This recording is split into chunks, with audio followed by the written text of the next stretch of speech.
Yung kay Sara Duterte, laki ng binaba nationally. At maging sa Mindanao at Visayas, na dati-dati yung Mindanao, 93% noong September, bumaba siya ng 80%. Mataas pa rin yun, no? Kung ating titingnan. Pero hindi yan yung level ng approval na inaasahan mo sa mga Duterte. Nito mga nakaraang taon, si ating Pangulong Duterte, halos lahat ng taga Mindanao, pag tinanong mo kung aprobado sila, nung kabuuan ng kanyang termino, hindi kumakalas, no? Ito medyo kumalas na. So yun yung maaaring tingnan natin. Mas malaki ang pagbaksak ng mga ibang opisyal sa Mindanao, pero si Sara Duterte ang bumaksak sa Visayas, Mindanao at sa buong bansa. Enzo Recto, kalaban ang katiwalian at kasinungalingan, kakampi sa katotohanan at kabutihan. Okay. O sige, dito muna tayo sa approval ratings, no? Ayun yan. Approval ratings ni President Marcos at VP Sara Duterte bumaba. Okay, unang-una, ano ba yung mga nakikita niyong dahilan kung bakit bumaba? And bakit nga bumaba? And what do you think of the timing ng pagbaba ng kanila approval ratings? Well, talagang matutukoy natin yung dahilan kung bakit dito sa mga apat na opisyal na pinamataas opisyal mababa sa mayorya. Maliban sa isa, yung Senate President si Jesus Cordero, ang approval at trust nila. Kasi nga, dahil nito nakaraang 3 buwan ay medyo napakagulo na ng politika sa ating bansa.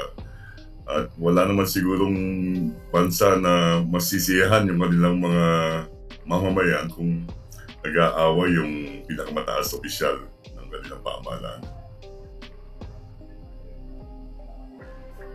So, nag-reflect yun doon sa latest survey ninyo. Kailan ba uli ginawa yung fieldwork nito?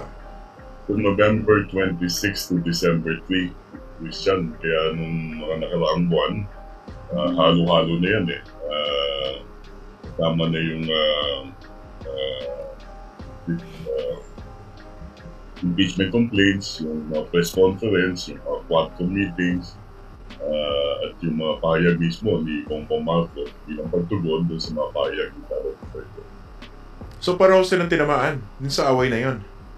Yep, pareho silang tinamaan. At medyo mas malaki yung pagbaksak ni Sara Duterte sa approval at trust. Yun ang naging nakita natin sa survey. Kasi yung kay Bongbong Marcos hindi naman masyadong gumalaw. Nanatili pa rin siyang pamaba sa mayorya, pero 2 puntos na hindi na ba. Okay, ito para makita ng iba, no? Ang ibinaba ng approval rating ni President Marcos compared to the start of 2024. No start ng 2024, that was 55%. Nung matatapos ang 2024, 48%. So minus 7 points. Si VP Sara Duterte, nung simula ng taon, 67%. Ngayon ay 50 na lang. O kabawasan ng 17 points. Ang una kong tanong, Prof, no? Is it not comparing apples and oranges pag kinukumpara natin yung approval rating ng presidente at ng vice-presidente na basically magkaibang trabaho? Yeah, hindi dapat kinukumpara yung approval, no? Kasi ang tanong doon ay kung aprobado sila o hindi aprobado sa pagganap ng tungkulin. At kung ang pinagbabatayan na yung tungkulin ng opisyal, bagamat hindi natin masabi kung alam nila kung ano yung tungkulin, hindi mo pwedeng i-compare apples and oranges yun. Ang pwede natin i-compare ay yung kanilang trust rating. Kasi yun ay kung sila pinagkakatiwalaan, hindi masabing pinagkakatiwalaan o hindi pinagkakatiwalaan. Sa trust rating, gaano ba kalaki yung disparity between the two top officials? Well, 2 puntos lang eh. Halos pareho lang eh. 47% nagtitiwala kay Bongbong at 49% nagtitiwala kay Sara. 51% kay Cheese at kay Martin Romualdez, mas marami yung hindi masabi kung nagtitiwala o hindi sila nagtitiwala. Ganon sila. Can't tell. Tony Holmes. Okay. Ayan. Balik tayo sa approval ratings. Okay. So, pareho sila basically tinamaan. No? Mas tinamaan si Vice Presidente Duterte kasi ang laki ng binaksak niya nationally. Makikita mo na bumaksak yung kay Bongbong Marcos sa Mindanao. Kasi yung approval niya from 26 bumaba ng 14 at yung disapproval niya umakyat na sa majority 55. Pero sa ibang area, hindi ganun kalaki ang binago na bago. Yung kay Sara Duterte, laki ng binaba nationally at maging sa Mindanao at Visayas na dati-dati yung Mindanao 93% noong September. Bumaba siya ng 80%. Mataas pa rin yun, no? Kung ating titingnan. Pero hindi yan yung level ng approval na inaasahan mo sa mga Duterte. Nito mga nakaraang taon, si ating Pangulong Duterte, halos lahat ng taga Mindanao, pag tinanong mo kung aprobado sila, nung kabuuan ng kanyang termino, hindi kumakalas. No? Ito medyo kumalas na. So yun yung maaaring tingnan natin. Mas malaki ang pagbaksak ng mga ibang opisyal sa Mindanao, pero si Sara Duterte ang bumaksak sa Visayas, Mindanao at sa buong bansa. So tinamaan siya talaga. Pero how would you know kung talagang factor yung kanyang mga banat o yung pagkilos o behavior dito sa kanilang away President Marcos? Yeah, contextual lang, Christian. No? It's not necessarily based on the data that we have in the survey. Pero contextual lang. No? Ano yung nangyayari bago ginawa yung fieldwork? Ano yung kondisyon sa ating pamahalaan at politika. At malino naman na yung Vice Presidente at Presidente hindi na nagkasundo at medyo may kaanghangan ang kanilang, lalo na yung Vice Presidente, kanyang pananalita laban sa administrasyon at laban mismo sa Presidente, sa unang ginang at sa tagapagsalita ng kapulungan ng mga kinatawan. So mga nabibilib, no? Ang lalim magtagalog ni Prof. Ronnie. Grabe. Kaya natin yan, Bulakenyo din tayo. Malalim din ang Tagalog natin. Anyway, mukhang nakikipagtalas-tasan sa atin si Prof. Ronnie Holmes. No?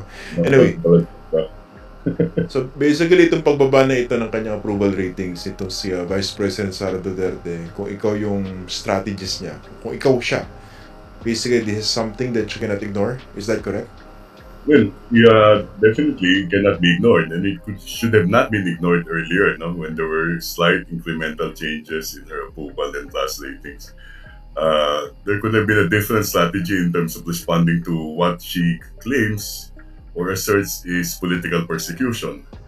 No, it did not necessarily be the tack that she has taken, which basically suggests that she's all after pulling down the entire government. Yun yung medyo mas mahirap sigurong tinatanggapin na itong dalawa na ito nagsama, ang kanilang pangako ay magkakaisa sila, hindi nagtagal ay nabubuwag na. Hindi na nabubuwag, talagang nagsisiraan na. No? At iba na ang uri ng kanilang sagutan, lalo na galing sa Vice Presidente.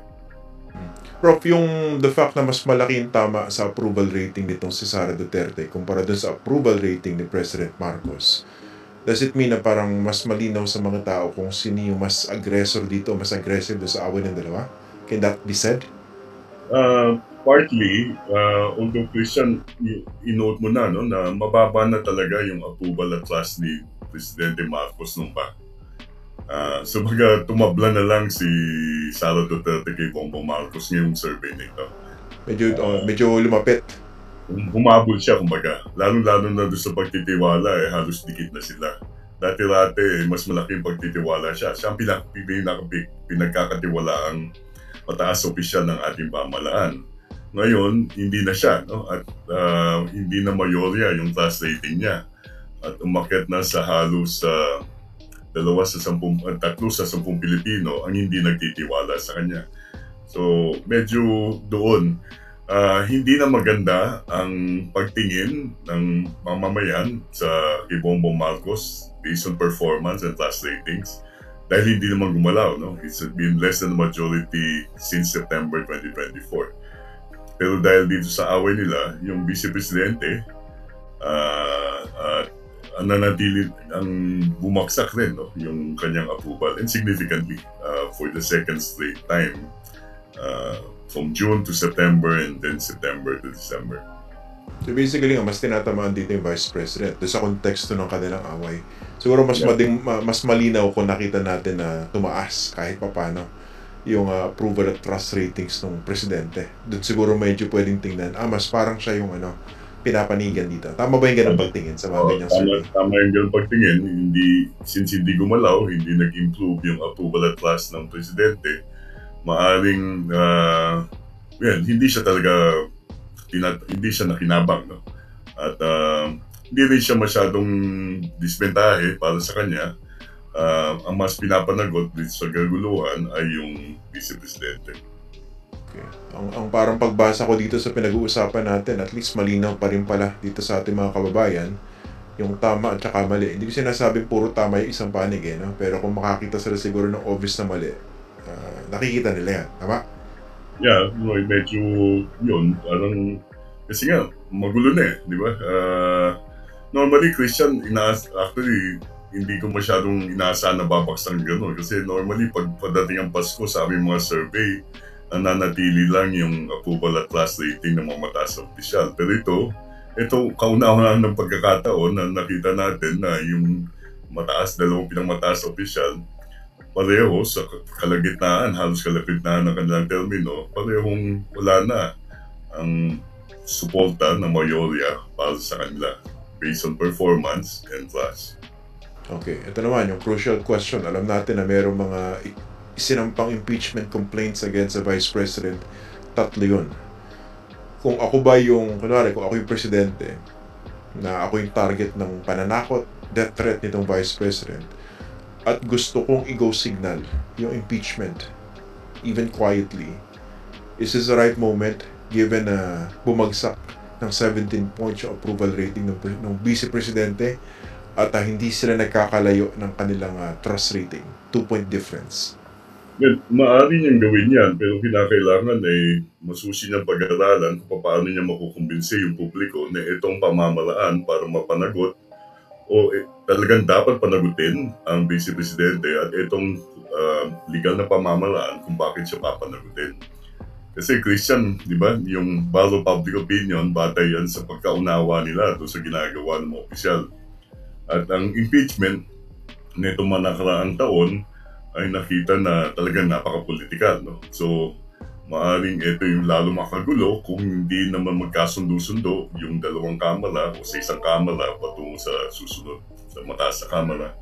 So, depende yan talaga doon sa estratehiya ng magsusulong ng impeachment. Kung isusulong man yan ng ekotibo. So, pwede rin palang makarecover dito yung kampo ng vice-presidente, no? Depending on how they will attack or approach the impeachment. Pwedeng makakuha ng public sympathy, baka doon pa tumaas. Pwede rin, no?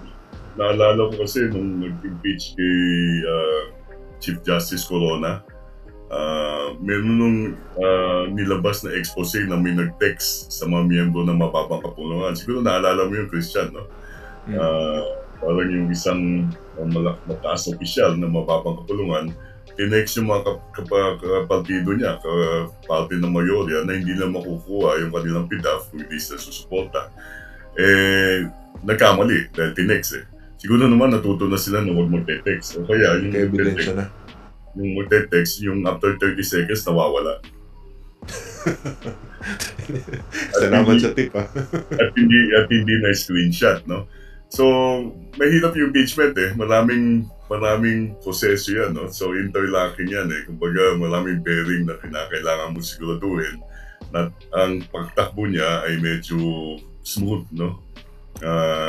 Ang problema, hindi ko alam kung biyasa yung mga tao sa loob ng administrasyon sa pagpapakilos ng iba't ibang proseso para masaayos yung proseso ng impeachment. Bunyog! Halikan na kasama ka, Bunyog! Kapag buklod ay may pag-asa, Luzon, Visayas, Mindanao, isa ang pananaw. Sa bagong Pilipinas ang Bunyog isisigaw.